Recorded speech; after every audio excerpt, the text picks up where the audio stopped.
Hello po sa lahat! Ngayon ay Monday, May 20, 2024. So umaga pa lang kami bumiyahe para papuntang school para ihatid yung estudyante.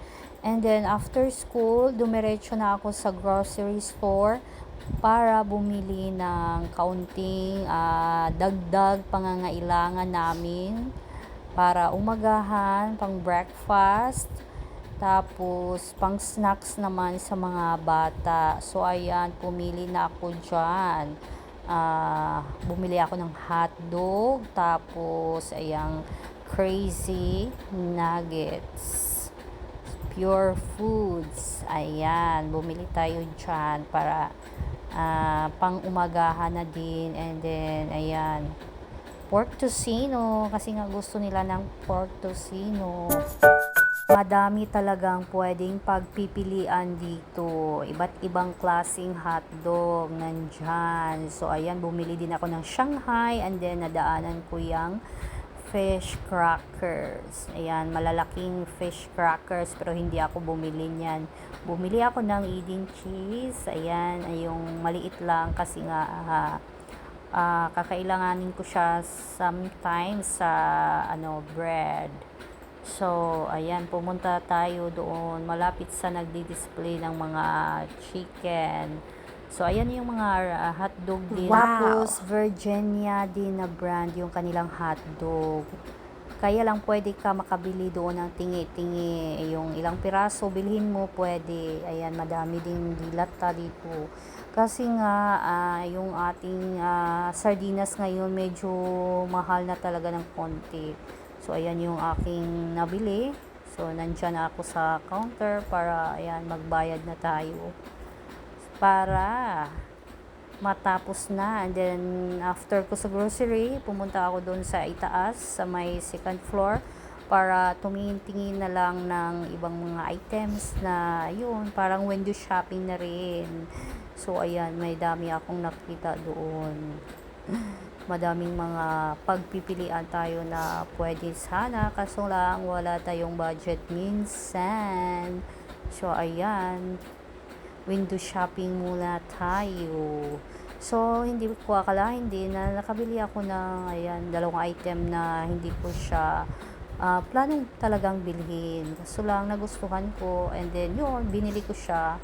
So, anyway, hindi naman siya mahal. Ano lang siya, yung more than 100, ganon siya. So, ayan, bumalik tayo ulit doon sa ground floor para kunin ko na yung inihabilin ko doon sa baggage counter kasi doon ko na iniwan yung aking maliit na grocery. And then, pagkatapos, ayan, palabas na ako at sobrang init na talaga doon sa labasan. Bali, pauwi na ako pero kailangan ko pa dumaan doon sa school kasi nga need ko pa i-pick up yung aking estudyante. So, ayan, malapit na tayo sa school. So, ito na yung volleyball dito sa Dumaguete. So, medyo talaga yung araw, sobrang init. So, right after kung ma-pick up yung aking estudyante, diretso na kami sa bahay, pauwi na rin sa bahay. So, ayan, dumaan na kami dito sa may under construction na daan. Kasi nga, madadaanan talaga namin to guys. And yan, medyo busy talaga ang daan kasi nga lunch time and then yan madaming lumalabas. Medyo mahaba talaga ang pila sa daan. Ayan, tingnan nyo, super haba talaga. So malapit na kami sa bahay and then yan, pasilip naman sa ating binili. Ayan yung aking binili. And of course, nakabili din ako ng isda, goldfish. 10 piraso ng goldfish. So medyo maliliit lang siya, hindi naman kalakihan pero mas nagustuhan ko kasi yung mga color, yung mga kulay niya kasi ayan, colorful talaga siya. So, pandagdag to sa aking alagang mga isda. So, konti lang naman yung alagang isda ko kasi minsan may mamamatay din na hindi inaasahan. So, goldfish, pang yan, pampaswerte talaga kapag mag-aalaga ka ng isda. So, ayan, colorful. Lalo na kapag lumalaki yan. Naku, super. And yan yung ating konting grocery na binili.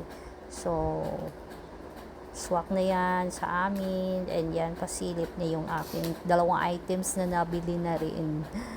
Nako, sa hindi ko inaasahan, nakabili talaga ako ng ayang Tupperware at saka yung isda na yan. So, siguro okay na din. At least, minsan lang naman.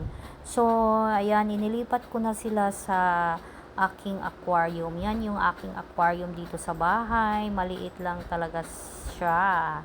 Ayan. So, once a week ko siyang nililinis. And yan.